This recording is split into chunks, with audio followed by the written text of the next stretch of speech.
Vendredi 6 décembre, très heureux de vous retrouver pour l'analyse d'un nouveau quintet, le quintet de ce samedi 7 décembre à Vincennes, numéro de bête de week-end un petit peu spécial, vous avez l'habitude qu'on analyse deux quintets à chaque fois, mais on a fait le papier de ce quintet de dimanche spécial prix du Bourbonnais, qualif 2 des America Races pour se qualifier pour le prix d'America Legend Race, avec Gabriel Gelormini, Anthony Roy et Kevin Baudon hier en direct de Vincennes.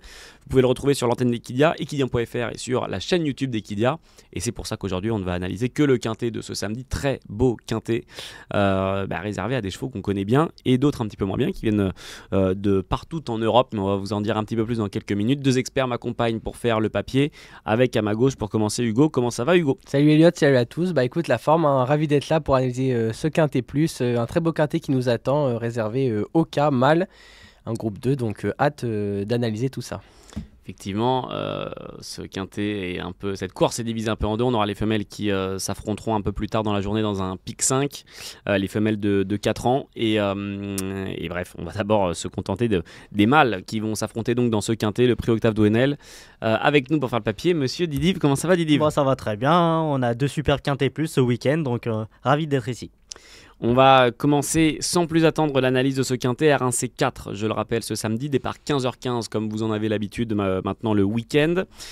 Messieurs, Dylan Bay, déjà pour commencer, est-ce que tu peux nous présenter la course et puis dans la foulée nous dire qui aura ta préférence? Bien sûr mon cher Elliot. Alors le prix Octave d'Ouenel, c'est un groupe 2 réservé uniquement aux meilleurs mâles de 4 ans. On est à 15 jours du Critérium Continental, la Q3, l'America Races Q3.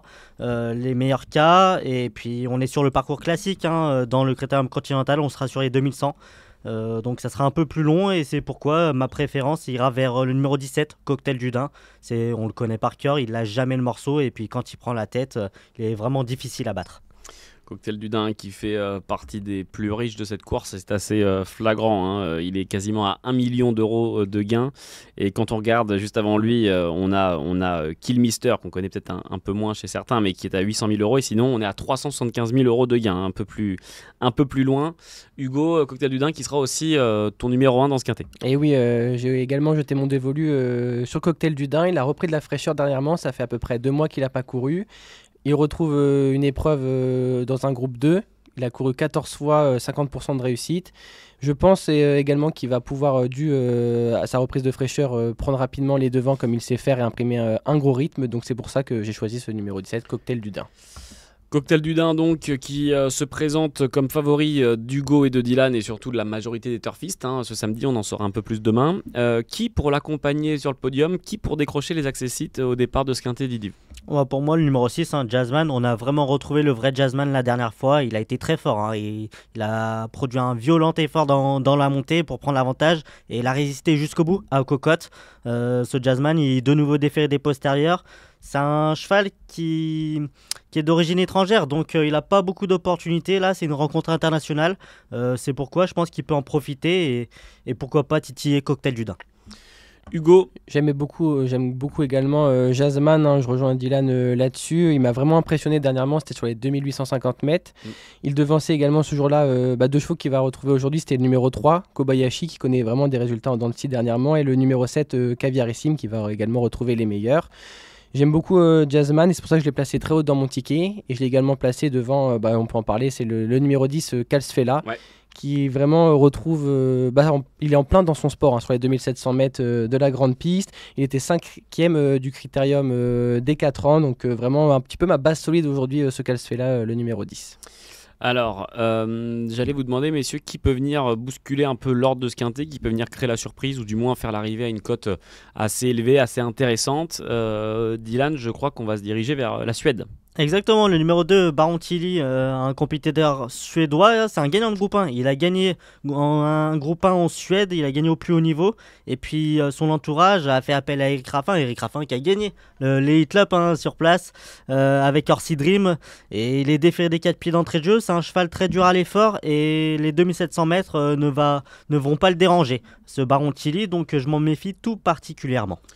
Baranti, le numéro 2, effectivement, avec Eric Raffin qui risque à lui seul de faire baisser la cote, forcément, mais on pourrait avoir une cote assez intéressante. Et pourquoi pas, Didier, aux alentours des 10 contre 1. Même peut-être plus. Même peut-être plus. Eh ben, allez, c'est cadeau. Tac, pour manger un petit peu gras. Hugo, qui est pour venir chambouler un peu l'arrivée de ce quintet? Je trouve que la génération des K, je pense que vous êtes d'accord avec moi, c'est une des générations les plus ouvertes. Donc dans mon ticket, j'ai décidé de mettre quelques X et quelques associés. Et je vais notamment parler de la candidature du numéro 12 Canada. Pour moi, c'est vraiment l'inconnu du jour. Il a été absent pendant presque 1 an. Il a fait son retour à la compétition. Il avait que 4 épreuves dans les jambes, mais 2 disqualifications et une 4e et une 5e place. Donc du pour, du contre. Ce samedi, il sera déféré des 4 pour la première fois. Donc pour moi, attention à lui. C'est vraiment peut-être un coup de poker et il n'est pas à l'abri d'être dans les 5 ce samedi.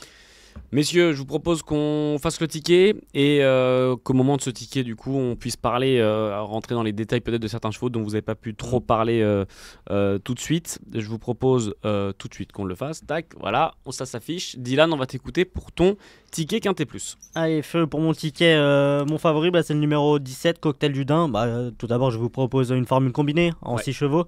Mon favori, c'est le numéro 17, Cocktail du Dain, qui retrouve vraiment un parcours à sa convenance. S'il prend la tête, il sera très difficile à battre. Le numéro 6, Jazzman. On a vraiment retrouvé le vrai Jazzman la dernière fois et je pense qu'il est à même de confirmer. Le 8, Kinan de Joud, on n'en a pas parlé. C'est un concurrent qui a de la classe, ce Kinan de Joud. Il a désormais 2 parcours dans les jambes. Il est plaqué des antérieurs et déféré des postérieurs pour la première fois. Il peut monter sur le podium. Ensuite, un autre pensionnaire de Jean-Philippe Monclin, le 11 Carlito, pareil, on n'en a pas parlé, qui est déféré des 4 pieds cette fois-ci et qui reste sur une bonne performance à Laval. Le 2, Baron Tilly, on en a parlé tout à l'heure, ce trotteur suédois qui est un gagnant de groupe 1 et qui est confié à Eric Raffin. Et pour finir, le numéro 10, Kelsfella, qui fait quasiment toutes ses courses et qui devra encore répondre présent. 17, 6, 8, 11, 2 et 10 du côté de Dylan. Hugo, on t'écoute pour ton ticket. Alors de mon côté, j'ai fait 3 bases de X avec 4 associés. Donc en tête de mon ticket, j'ai mis également le numéro 17, Cocktail du Dain. J'attends qu'il prenne rapidement les devants et qu'il imprime son rythme comme à son habitude. Ensuite, en deuxième position, j'ai également mis Jazzman. Vraiment, moi, comme je l'ai dit, sur sa dernière prestation, il m'a vraiment impressionné. Donc on fait avec. Ensuite, le numéro 10, un peu ma base solide, c'est Kelsfella, plein dans son sport.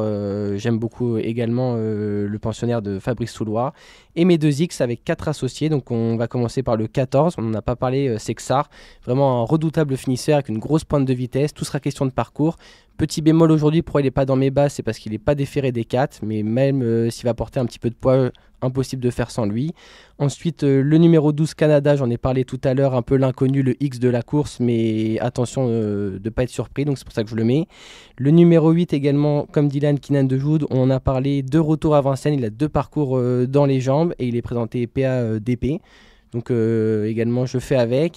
Et enfin son compagnon d'entraînement, le numéro 11 Carlito, qui est également déféré des 4 pieds, qui avait trotté dans le Prix Eurasien sur le parcours en 1-12-2. Donc s'il réédite une telle prestation, il peut également largement être dans les 5 premiers.